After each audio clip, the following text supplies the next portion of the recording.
السلام علیکم۔ اردو چلت رنگ میں خوش آمدید۔ حسن غارت گر ناول کی 8ویں قسط سننے سے پہلے میرے چینل کو سبسکرائب کریں، لائک کریں اور زیادہ سے زیادہ ویڈیوز کو شیئر کریں۔ فون کی گھنٹی بجی۔ وہ ہوں ہاں کر کے اندر گئی، چادر اوڑھ کر شہزاد کو اٹھا کر چلی گئی۔ کوثری کی نظروں میں پہلی بار شک اترا۔ فون کس کا تھا؟ فون کے فوراً بعد وہ کیوں چلی گئی؟ وہ گیٹ تک آئی، چوکیدار حقہ گرم کر رہا تھا۔ بیگم جی نے رکشہ منگوایا؟ ہاں، اس نے دوبارہ پوچھا۔ چلی گئی ہیں؟ ہاں چلی گئی ہیں۔ رکشہ آیا تھا؟ نہیں، بولی میں پکڑ لوں گی سڑک سے۔ کمال ہے، کوثری بڑبڑائی۔ تو نہیں گئی؟ کہاں بچے کو سنبھالتی پھرے گی وہ؟ مجھے تو وہ خود ہی نہیں لے گئی۔ کوثری اندر لوٹ گئی۔ دفتر میں دیر لگ گئی۔ اپنی عدم موجودگی کے جواز کو پکا کرنے کے لیے اس نے ذاکر سے کہا اماں کے ہاں چھوڑ آئے۔ ذاکر نے واضح کیا کہ وہ اماں کی گلی سے دور اتار دے گا۔ جب وہ اسے بڑی گلی پر اتار کر سڑک پر آیا تو ایک کار اس کے برابر سے گزری۔ اس میں چودھری امیر دین تھا۔ چودھری خیر دین کی دوسری شادی سے پہلے اس سے کئی محفلوں میں ملاقات رہی تھی۔ دونوں ایک دوسرے کو بخوبی جانتے تھے۔ گاڑی خیر دین کا بیٹا چلا رہا تھا۔ آپس میں تینوں کی آنکھیں چار ہوئیں۔ بدحواسی میں ذاکر اندیکھا کر کے گاڑی نکال کر لے گیا۔ جہاں اس کا ماتھا ٹھنکا وہاں وہ دونوں بھی حیرت میں پڑ گئے۔ ذاکر یہاں کیا کرنے آیا ہوگا؟ کیا اسے چودھری خیر دین نے کسی کام سے روزینہ کی ماں کے گھر بھیجا؟ یہی سوال خیر دین تک پہنچ گیا۔ شام کو چودھری خیر دین گھر آیا تو چہرے پر غصے کے آثار تھے۔ اس نے چوکیدار اور کوثری سے بھی پوچھ گچھ کی۔ روزینہ کے سلام کو نظر انداز کرتے ہوئے کڑک تر آواز میں پوچھا، ذاکر کے ساتھ گاڑی میں تم کیوں گئی تھیں؟ روزینہ کا کلیجہ اچھل کر حلق میں آیا، رنگ اڑ گیا، زبان ہکلا گئی، مگر جھوٹ گھڑ لیا۔ ذاکر کہنے کا کیا مطلب؟ میں رکشہ کر کے شہزاد کے ساتھ اماں کی طرف گئی تھی۔ نوکروں کو پتہ ہے تیری ماں اب روز روز مرنے لگی ہے۔ تم مجھے کیوں نہیں کہتی؟ میرے ساتھ کیوں نہیں چلتی؟ کوثری کو کیوں نہیں لے گئی؟ یہ تو بات کے سوال ہیں۔ پہلے یہ بتا ذاکر ہمیش وہاں کیا کر رہا تھا؟ بھرا امیر دین اور اکبر نے اپنی آنکھوں سے اسے گاڑی لیے وہیں سے نکلتے دیکھا ہے۔ اب روزینہ نے ایک دم پینترا بدلا اور چمک کر بولی، یہ مترے اس طرح میرے گھر میں آگ بھڑکائیں گے، میرے خلاف آپ کے کان بھریں گے۔ میں نے یہ نہ سوچا تھا کہ وہاں آپ کے روز جانے سے وہ آپ پر پورا قبضہ کرنے کے لیے مجھ پر وار کریں گے۔ مجھے تو یہ بھی نہیں پتا ذاکر یہاں ہے یا چلا گیا ہے۔ یہ بتائیں یہ اس گلی میں کیا کر رہے تھے؟ نرا جھوٹ بکتے ہیں۔ کوثری کو اس لیے چھوڑ گئی تھی کہ کپڑے دھو لے گی، کام نپٹائے گی۔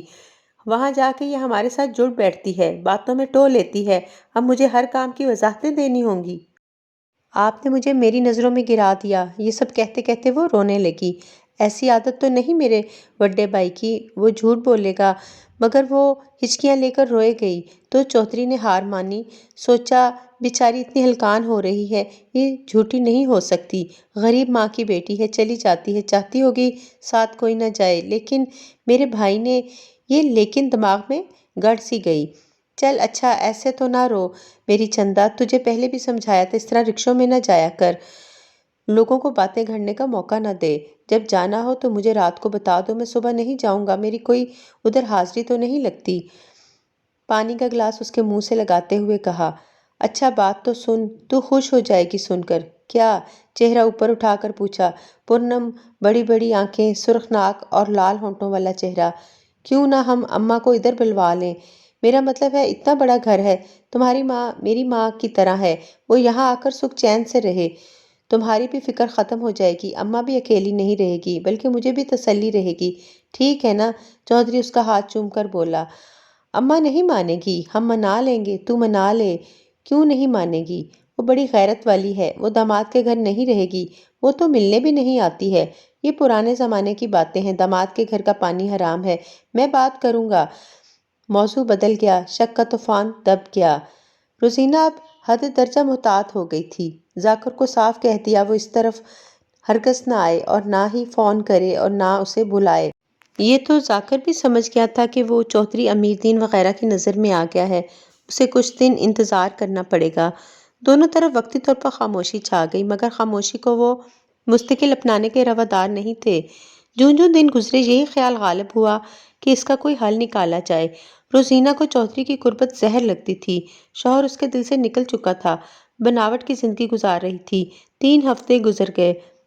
کبھی کبھی روزینہ کو لگتا وہ واپس چلا گیا ہے، یہ سوچ کر ہی دل ڈوبنے لگتا تھا۔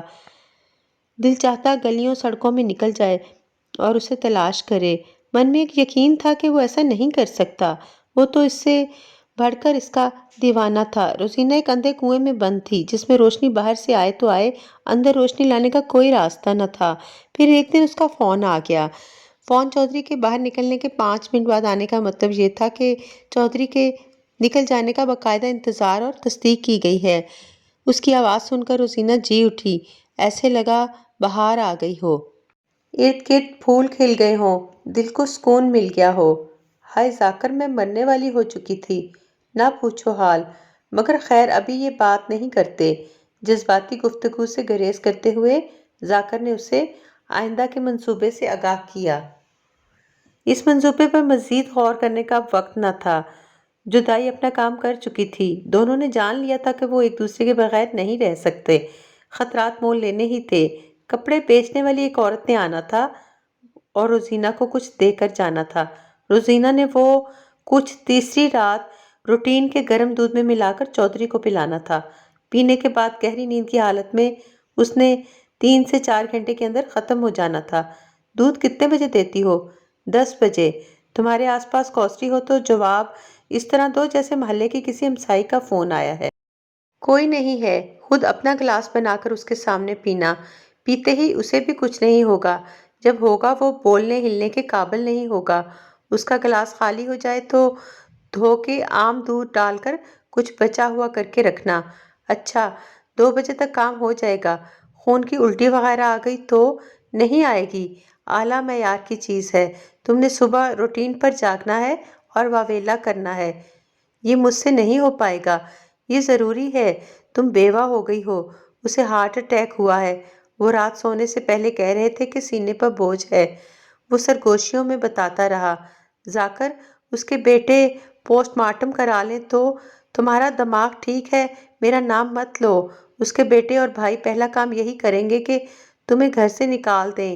یہ پڑھے لکھے لوگوں والے خیال انہیں نہیں آئیں گے، وہ ملکیتوں پر قبضہ کرنے کی فکر کریں گے، پھر آگے منزل دور نہیں۔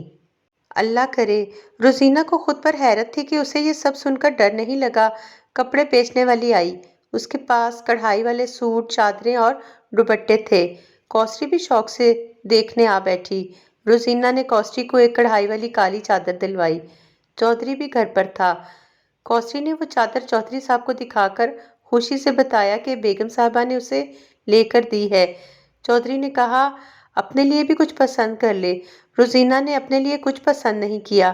کپڑے والی نے کہا وہ اگلی بار اس سے اچھا مال لائے گی۔ اس ساری سرگرمی کے دوران مطلوبہ چیز کا تبادلہ اتنے خفیہ انداز میں ہوا کہ کسی کو کانوں کان خبر نہ ہوئی۔ یہ گھناؤنا کھیل جو روزینہ اور ذاکر مل کر چودھری کے ساتھ کھیلنے جا رہے تھے، اس کا انجام کیا ہوا، یہ جاننے کے لیے قسط نمبر 9 دیکھنا نہیں بھولنا۔ شکریہ، اللہ حافظ۔